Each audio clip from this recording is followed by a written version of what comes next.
Hai hai hai. Selamat datang kembali di channel Min Donghua. Di video kali ini kita akan melanjutkan cerita Donghua Battle Truck Devon. Ayo langsung aja ke alurnya. Setelah Luoang selesai berbicara, beberapa sosok yang berada dalam meteorit itu berdiri dan melihat sekeliling. Kemudian mereka melangkah maju dengan kaki mereka, berubah menjadi pelangi dan bergerak sedikit ke depan. Bagaimanapun, mereka tidak memiliki cara untuk terus mengkonsumsi energi mereka di sini. Jadi akan lebih baik bekerja sama untuk memecahkan blokade pusaran kekosongan di sini. Jika kita mengambil tindakan bersama-sama, mungkin kita bisa membukanya. Di bawah komando Luoang, lebih dari selusin sosok mengambil tindakan secara bersamaan, dan serangan brilian mereka mendarat di blokade pusaran yang seperti penghalang besar. Setelah serangan semua orang menghantamnya, namun blokade pusaran tidak dipatahkan, tetapi membentuk sebuah kekuatan pantulan yang sangat besar. Jadi semua sosok yang mengambil dipenuhi ki dan darah. Dan beberapa dari mereka langsung menyemburkan seteguk darah. Rupanya mereka semua meremehkan kekuatan blokade ini. Bahkan jika Luoang dan dua dewa abadi ditambahkan ke dalamnya, meskipun mereka semua memiliki keberatan, mereka semua meremehkan kegigihan blokade ini. Kekuatan blokade ini terlalu kuat, jadi silakan bergabung dengan kami. Jika tidak akan ada yang bisa masuk. Luoang kemudian berteriak dan keras. Pada saat ini kurang dari 1/5 orang di sini telah mengambil tindakan. Hanya saja itu tidak lebih dari setengahnya, karena masih ada beberapa orang kuat yang belum mengambil tindakan. Apakah Anda tidak bersedia mengambil tindakan? Melihat sosok yang sama sekali tidak bergerak mendekati meteorit itu, Luoang mengerutkan kening dan berteriak dengan keras. Jangan sia-siakan kekuatan Anda, karena tidak mungkin untuk memecahkan blokade ini tanpa kekuatan keabadian dewa tingkat ketiga. Tepat ketika Luoang mendengar itu, dia langsung mengerutkan kening. Pantas saja dia sudah lama berada di sini. Tapi pria kuat yang menyembunyikan sebagian aura agungnya belum mengambil tindakan. Ternyata karena alasan inilah mereka menunggu kemunculan orang kuat yang berada di keabadian dewa tingkat ketiga. Meskipun sekarang tidak ada orang kuat yang berada di tingkat ketiga keabadian dewa di sini, dan kita masih memiliki begitu banyak orang kuat di sini. Jadi seharusnya bukan tidak mungkin untuk dapat memecahkan blokade pusaran ini jika kita semua bekerja sama. Pada saat ini, dengan begitu banyak orang yang hadir, Luoang masih merasa ada peluang, jadi dia terus berbicara. Karena kita semua sudah menunggu beberapa waktu dan tidak ingin menunda lebih jauh lagi. Lagi pula kita bukanlah pendatang pertama yang terus menunda. Bagaimanapun keberuntungan ini sudah lama dikosongkan oleh mereka. Jadi semuanya kita harus segera mengambil tindakan. Setelah Luoang selesai berbicara, banyak orang menunjukkan kesibukan yang tidak biasa di mata mereka, karena dapat terlihat jelas bahwa beberapa orang tidak mengetahui bahwa beberapa orang telah masuki zona misterius. Tepat ketika semua orang berdiri dari meteor tersebut, tiba-tiba terdengar gerakan aneh di kejauhan. Kemudian dua sosok muncul satu di belakang yang lain. Pria tua itu berambut abu-abu dan mengenakan pakaian hijau. Dan di belakangnya, seorang pria berjalan dan berkata, "Pak Tua, apakah sekarang Anda sedang berbohong pada saya? Apakah dia benar-benar akan datang ke sini? Sebelumnya, saya sudah mengatakannya ribuan kali kepada Anda. Anda bisa memanggil saya sebagai seorang murid. Tapi tidak peduli berapa tua atau mudanya Anda, sekarang Anda akan membuat orang tertawa. Sebagai seorang guru, bagaimana Anda bisa menipu murid-muridnya sendiri lebih dari 100 kali?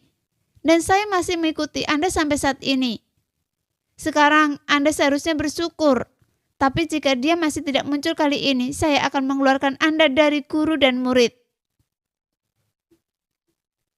Tepat ketika lelaki tua itu mendengar ini, dia tiba-tiba mengangkat alisnya dan memandang pria itu yang berada di sampingnya. "Hei bocah nakal. Sekarang Anda benar-benar pergi ke Tianggang dan memutuskan hubungan antara guru dan murid. Bukankah saya sudah mengatakan sebelumnya Menurut rumor yang saya dapat sebelumnya, ada kemungkinan dia akan datang ke sini. Tapi tidak ada jaminan dia akan datang. Meskipun Anda sudah mendapatkan warisan saya, tapi bagaimanapun juga, dia adalah reinkarnasi dari Yang Maha Tinggi. Jadi kenapa repot-repot berurusan dengan dia? Saya jamin Anda akan menjadi salah satu dari 10 besar, atau bahkan 5 besar di dunia sensi di masa depan. Namun jika reinkarnasi yang mulia tidak mati muda, dia pasti akan duduk di posisi pertama. Orang tua itu berkata dengan marah karena dia tidak mengerti mengapa muridnya akan begitu gigih untuk melawan Xiaoyan. Jelas orang tua yang berbicara adalah Chao Qing yang ditemui Xiaoyan di tanah penaklukan dewa. Saat Xiaoyan berada di dunia nyata Xuanyin, adapun pria yang lebih dikenal Xiaoyan adalah Luo Tian yang seharusnya telah lama mati dan jatuh. Saat Lenan Jin ingin menjadikannya reinkarnasi yang mulia, tapi hasilnya aneh. Tapi Luo Tian yang jelas-jelas hanya sebuah subjek ujian, dia sekarang dipilih oleh Chao Qing untuk menjadi muridnya. Jadi kenapa saya harus mengikuti Anda untuk waktu yang lama? Bagaimanapun obsesi terbesar saya adalah bertarung dengannya. Meskipun pada akhirnya saya kalah, tapi saya harus bertarung dengannya. Tepat ketika dia sedang berbicara, mata Luo Tian menunjukkan kegigihan. Hanya saja saat mereka berdua berbicara, mereka berdua benar-benar mengabaikan lingkungan sekitarnya. Kemudian mereka mendarat sebuah batu meteor yang sudah ada pemiliknya. Seharusnya Anda juga tahu bahwa yang pertama datang, yang pertama dilayani. Karena saya yang pertama datang, jadi saya yang pertama kali harus dilayani di sini. Beberapa sosok yang sudah berada di batu meteorit semuanya memandang Chao Qing dan Luo Tian dengan mata jahat. Namun saat mendengar itu, telapak kaki Luo Tian tiba-tiba bergetar, yang menyebabkan seluruh meteorit bergetar hebat. Pada saat yang sama, dengan suara keras, batu meteorit itu segera meledak dan langsung menutupi semua sosok itu, yang membuat ekspresi mereka sedikit berubah, dan mereka segera menghindar. Jika Anda benar-benar tidak ingin bertarung, maka saya akan menunggu sampai akhir. Seorang pria tiba-tiba memberi hormat dan berkata bahwa total ada 5 orang di belakangnya dan tidak ada dewa abadi di antara mereka. Adapun orang yang berbicara, dia hanya memiliki kekuatan tingkat ke-9 dari keabadian kaisar. Hanya saja meskipun dia belum menembus keabadian dewa saat ini, tapi dia pasti salah satu yang terbaik di keabadian kaisar. Harap tenang, murid saya memang memiliki temperamen buruk. Jadi saya ingin meminta maaf kepada Anda. Chao Qing sambil tersenyum sedikit. Seolah-olah dia tampak sederhana dan polos yang membuat orang mengira dia hanyalah orang baik. Tepat ketika mendengar apa yang dikatakan Chao Qing, pria itu melambaikan tangannya dan berkata bahwa Luo Tian adalah seorang junior yang bodoh. Hanya saja saat pria itu selesai berbicara, Chao Qing yang jelas-jelas terlihat baik hati di hadapannya tiba-tiba bergerak secepat kilat dan menusukkan 2 jari ke mata pria itu, yang menyebabkan sebuah jeritan segera menyebar, dan adegan ini sangat mengejutkan semua orang. Murid saya tidak membutuhkan Anda untuk memberinya pelajaran, tetapi memang benar bahwa dia baru saja berbuat salah, dan itu adalah kesalahannya. Tetapi Anda tidak dapat berbicara omong kosong.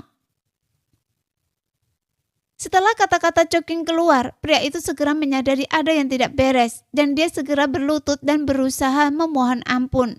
Namun sebelum dia dapat berbicara, tubuhnya meledak menjadi kabut darah dengan suara keras. Sehingga kemunculan 2 sosok yang tiba-tiba langsung menarik perhatian semua orang di sekitar. Lagi pula, sebelumnya tidak ada perselisihan di sini. Bagaimanapun ada banyak batu meteorit yang tersebar. Lagi pula, batu meteor di sini tidak ada sesuatu yang istimewa, jadi tidak perlu direbutkan. Urus urusan Anda sendiri dan pergi. Luo Tian berbalik dengan marah dan menatap Chao Qing dan dia berkata, Tuan, ayo cepat datang sekarang juga. Mendengar itu, Chao Qing mengangguk berulang kali, tapi untuk sesaat semua orang tidak tahu siapa masternya dan siapa muridnya. Kemudian 2 sosok itu menyapu menuju blokade pusaran kekosongan. Jadi Lo Ang segera menangkupkan tinjunya dengan sangat terhormat. Keduanya, Tuan pasti master terbaik. Sekarang ada blokade pusaran kekosongan di sini. jika kita bisa bekerja sama untuk memecahkannya. Namun setelah masukinya, kedua dewa tersebut tidak bisa diganggu. Jelas, karena Loang masih memiliki analisis yang tajam, dia segera ingin mendapatkan bantuan. Dia tahu di dalam hatinya bahwa meskipun kedua orang ini memiliki aura yang biasa-biasa saja, mereka pasti tidak sederhana. Karena dari adegan di mana kata-kata pria bermata kata yang menyinggungnya barusan, membuat semua orang mengerti bahwa seseorang tidak boleh menilai buku dari penampilannya. Dan orang tua yang baik hati adalah orang yang kejam yang suka membunuh orang. Meskipun dia masih meminta maaf, tapi dia langsung membunuh orang lain tanpa memberinya kesempatan untuk menjelaskan. Nah, demikianlah video hari ini. Terima kasih sudah selalu menonton video Min sampai selesai. Sampai jumpa lagi di video selanjutnya. Bye-bye.